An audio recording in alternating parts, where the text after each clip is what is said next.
But I was not somehow polluted by it into sacrificing America's economic interests. America did a lot better when I was president than they have in this decade, and that's the truth. Now, goodbye. Thank you. We're proud to welcome Your Majesty back to the United States, a nation you've come to know very well. After all, you've dined with 10 U.S. presidents. You helped our nation celebrate its bicentennial in 1976.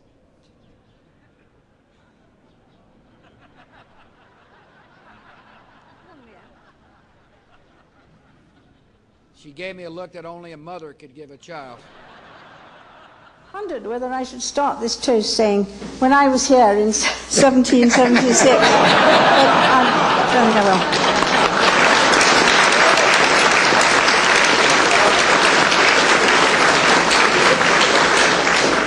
Mr. President, it is a real pleasure to welcome you and Mrs. Bush here this evening.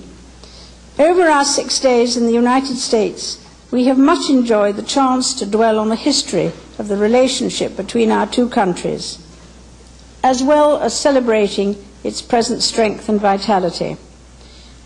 I would like to thank everyone for the warmth and kindness extended to us. I would also like to take this opportunity, on the day that has seen the formal transfer of power to the devolved Northern Ireland government, to thank you and your predecessors for your contribution to bringing peace to Northern Ireland. May I ask everyone to rise and drink a toast to President and Mrs. Bush, to the future of our two countries and the enduring friendship between Britain and the United States. Mr. President.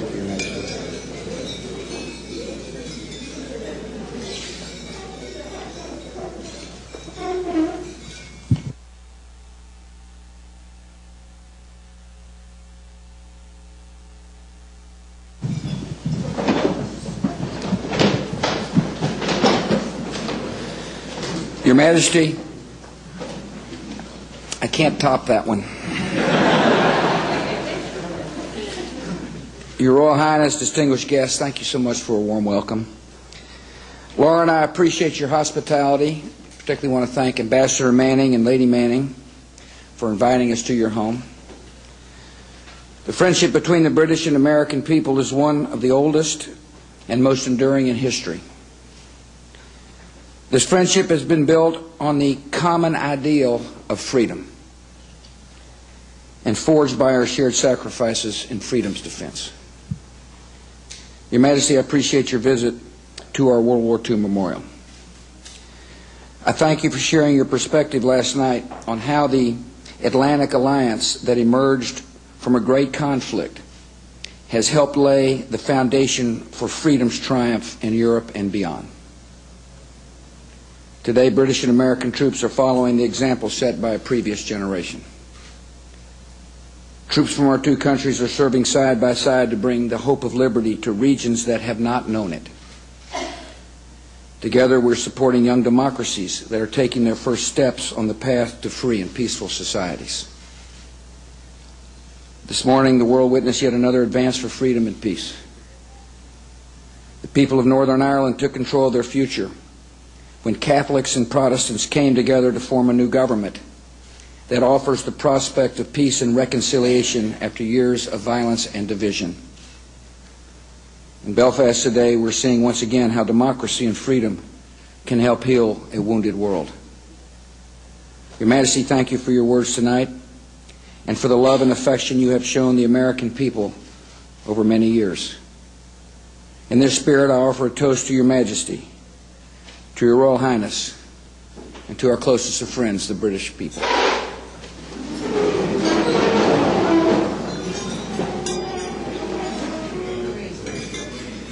Starring the mad prophet of the airways, Howard Beale.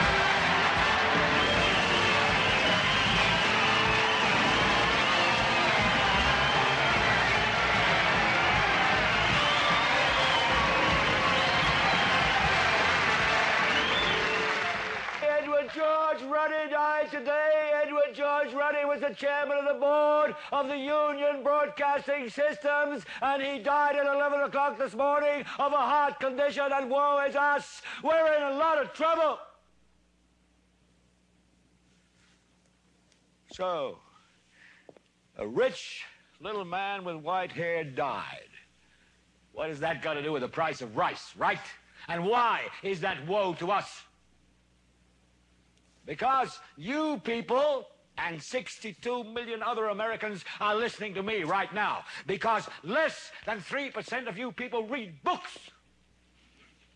Because less than 15% of you read newspapers. Because the only truth you know is what you get over this tube. Right now, there is an entire generation that never knew anything that didn't come out of this tube. This tube is the gospel, the ultimate revelation. This tube can make or break presidents, popes, prime ministers. This tube is the most awesome goddamn force in the whole godless world. And woe is us if it ever falls into the hands of the wrong people. And that's why woe is us that Edward George Ruddy died. Because this company is now in the hands of CCA, the Communication Corporation of America. There's a new chairman of the board, a man called Frank Hackett, sitting in Mr. Ruddy's office on the 20th floor. And when the 12th largest company in the world controls the most awesome goddamn propaganda force in the whole godless world, who knows what shit will be peddled for truth on this network? So you listen to me. Listen to me. Television is not the truth. Television is a goddamn amusement park. Television is a circus, a carnival, a traveling troupe of acrobats, storytellers, dancers, singers, jugglers, sideshow freaks, lion tamers, and football players. We're in the boredom-killing business. So if you want the truth, go to God. Go to your gurus. Go to yourselves, because that's the only place you're ever going to find any real truth. But man, you're never going to get any truth from us. We'll tell you anything you want to hear. We lie like hell. We'll tell you that Kojak always gets the killer and that nobody ever gets cancer in Archie Bunker's house.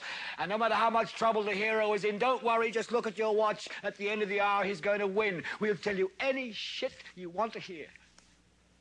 We deal in illusions, man. None of it is true. But you people sit there day after day, night after night, all ages, colors, creeds. We're all you know. You're beginning to believe the illusions we're spinning here. You're beginning to think that the tube is reality and that your own lives are unreal. You do whatever the tube tells you. You dress like the tube. You eat like the tube. You raise your children like the tube. You even think like the tube. This is mass madness, you maniacs. In God's name, you people are the real thing. We are the illusion. So turn off your television sets. Turn them off now. Turn them off right now. Turn them off and leave them off. Turn them off right in the middle of the sentence I'm speaking to you now. Turn them off.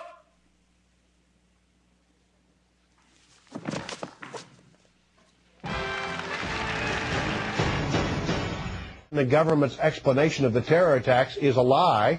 There were no planes. There's some kind of cartoon animation. The news media was a part of this. The U.S. government orchestrated 9/11. That is, President Bush and the American military killed 3,000 people. We mistakenly ran the wrong video to accompany this story, and we apologize for that error. You have said in the past that it was, quote, pretty well confirmed. No, I never said that. Okay. I never think said that is... No, it's absolutely not. What I said was the Czech intelligence service reported after 9/11 that Atta had been in Prague on April 9th of 2001, where he allegedly met with an Iraqi intelligence official. We have never been able to confirm that, nor have we been able to knock it down. It's been pretty well confirmed that he